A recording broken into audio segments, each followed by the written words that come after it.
कुंभ में माँ बेटे की कहानी कहानी भाग 2।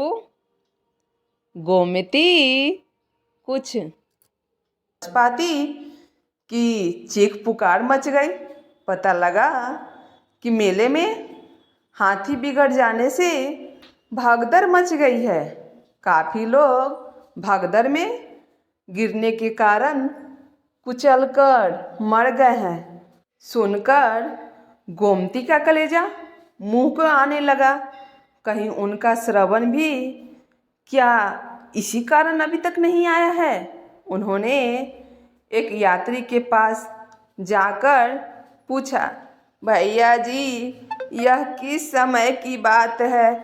माँ जी, शाम 4 बजे नागा साधु हाथियों पर बैठकर स्नान करने जा रहे थे और पैसे फेंकते जा रहे थे। उनके फेंके पैसे को लूटने के कारण यह कांड हुआ है। जो जख्मी हैं उन्हें अस्पताल पहुंचाया जा रहा है और जो मर गए हैं उन्हें सरकारी गाड़ी से वहाँ से हटाया जा रहा है। आपका भी कोई है? भैया, मेरा बेटा 2 बजे घूमने निकला था और अभी तक नहीं लौटा है। उसका कोई फोटो है माँ जी? यात्री ने पूछा। फोटो तो नहीं है, अब क्या करूं? गोमती रोने लगी। माँ जी, आप रो मत, देखो सामने पुलिस चौकी है, आप वहाँ जाकर पता करो। गोमती ने चादर समेटकर थैले में रख ली और पुलिस चौकी पहुंचकर रोने लगी। लाउड स्पीकरों से कई बार अनाउंस कराया गया। फिर एक सहृदय सिपाही अपने मोटरसाइकिल पर बिठाकर गोमती को वहाँ ले गया जहाँ मृतकों को एक साथ रखा गया था।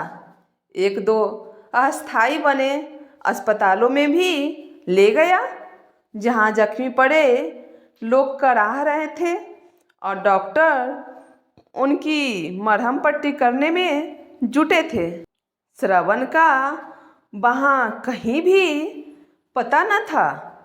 तभी गोमती को ध्यान आया कि कहीं श्रवण डेरे पर लौट ना आया हो और उनका इंतजार कर रहा हो, या उन्हें डेरे पर ना पाकर वह भी उन्हीं की तरह तलाश कर रहा हो। हालांकि पुलिस चौकी पर वह अपने बेटे का हुलिया बता आई थी और लौटने तक रोके रखने को भी कहा आई थी।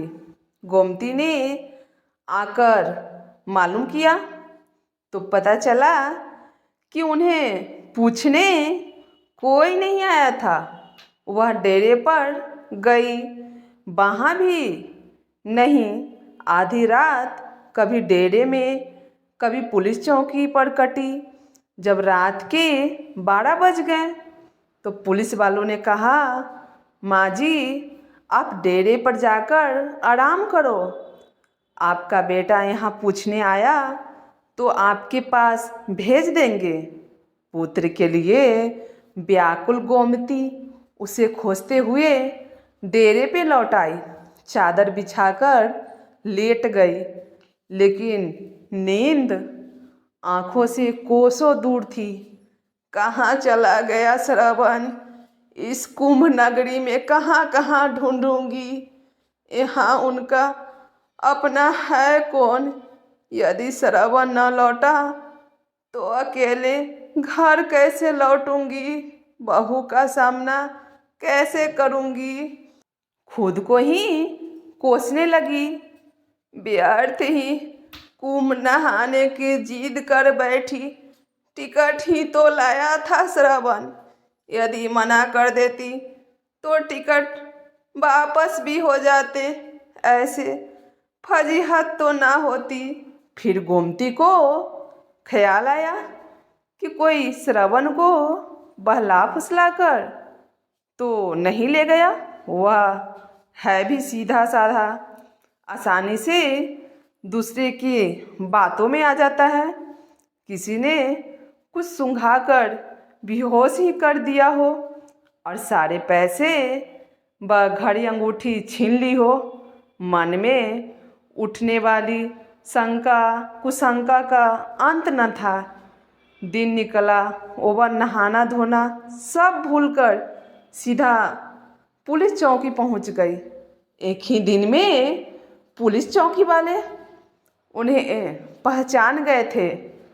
देखते ही बोले, माँ जी, तुम्हारा बेटा नहीं लौटा? रोने लगी गोमती। कहाँ ढूंढूं, तुम ही बताओ। किसी ने मार काट कर कहीं डाल दिया हो तो तुम ही ढूंढ कर लाओ। गोमती का रोते रोते बुरा हाल हो गया। अम्मा, धीरज धरो, हम जरूर कुछ करेंगे। सभी डेरों पर अनाउंस कराएंगे। आपका बेटा मेले में कहीं भी होगा, जरूर आप तक पहुंचेगा। आप अपना नाम और पता लिखा दो। अब जाओ, स्नान ध्यान करो। पुलिस वालों को भी गोमती से हमदर्दी हो गई थी।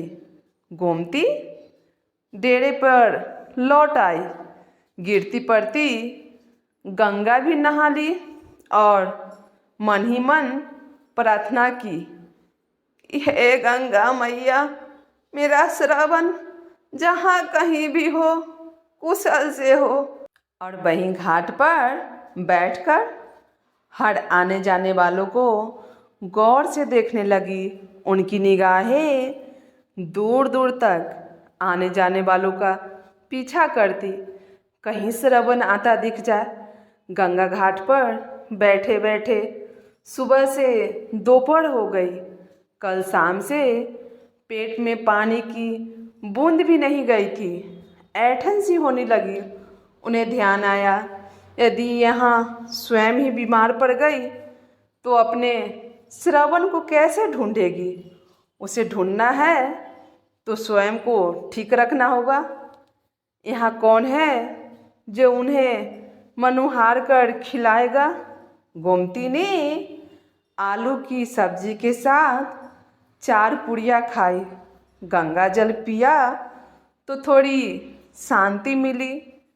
4 पुड़िया शाम के लिए यह सोचकर बांध ली कि यहाँ तक ना आ सकी तो डेरे में ही खा लेगी, या भूखा श्रवण लौटेगा तो खिला देगी। श्रवण का ध्यान आते ही उन्होंने कुछ केले भी खरीद लिए। ढूंढती ढूंढती अपने डेरे पे पहुंच गई। पुलिस चौकी में भी झांक आई।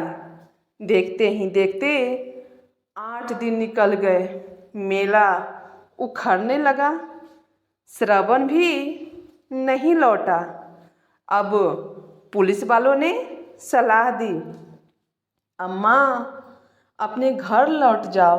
लगता है आपका बेटा अब नहीं लौटेगा। मैं इतनी दूर अपने घर कैसे जाऊंगी? मैं तो अकेली कहीं आई गई नहीं। वह फिर से रोने लगी। अच्छा अम्मा, अपने घर का फ़ोन नंबर बताओ, घर से कोई आकर ले जाएगा। पुलिस वालों ने पूछा। घर से मुझे लेने कौन आएगा? अकेली बहू बच्चों छोड़कर कैसे आएगी? बहू किसी नाते रिश्तेदार को भेजकर बुलवा लेगी। आप किसी का भी नंबर बताओ। गोमती ने अपने दिमाग पर लाख जोर दिया, लेकिन हड़बड़ाहट में किसी का नंबर याद नहीं आया। दुख और परेशानी के चलते दिमाग में सभी गडमगड हो गए। वह अपनी बेबसी पर फिर रोने लगी। बुढ़ापे में याददाश्त भी कमज़ोर हो जाती है। पुलिस चौकी में उन्हें रोता देख राह चलता एक यात्री ठिठका और पुलिस वालों से उनके रोने का कारण पूछने लगा। पुलिस वालों से सारी बात सुनकर वह यात्री बोला, आप इस वृद्ध को मेरे साथ भेज दीजिए, मैं भी उधर का ही रहने वाला हूँ। आज शाम 4 बजे ट्रेन से जाऊँगा। इन्हें ट्रेन से उतार बस में बैठा दूँगा। यह आराम से अपने गांव पिपला पहुँच जाएंगी। सिपाहियों ने गोमती को उस अनजान व्यक्ति के साथ कर दिया। उनका पता, फ़ोन नंबर अपनी डायरी में लिख लिया। गोमती उसके साथ चल तो रही थी, पर मन ही मन डर भी रही थी कि कहीं यह कोई ठग न हो।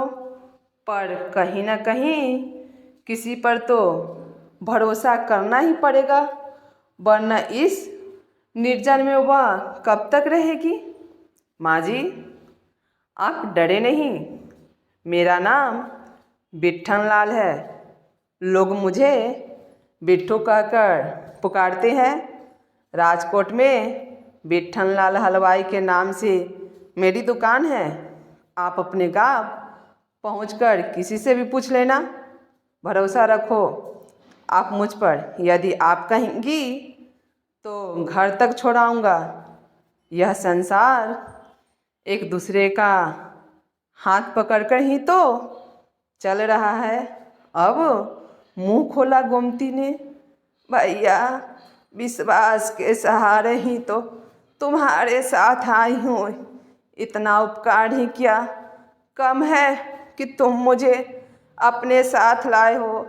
तुम मुझे बस में बैठा दोगे तो पिपला पहुँच जाऊंगी, पर बेटे का न मिलने का गम मुझे खाए जा रहा है। क्या गोमती अपना घर पहुँच जाएगी? अगर वह घर पहुँचती है तो अपनी बहू का सामना कैसे करती है? यह जानने के लिए कहानी का अगला भाग जल्द आएगा। आप सब ज़रूर सुने। धन्यवाद।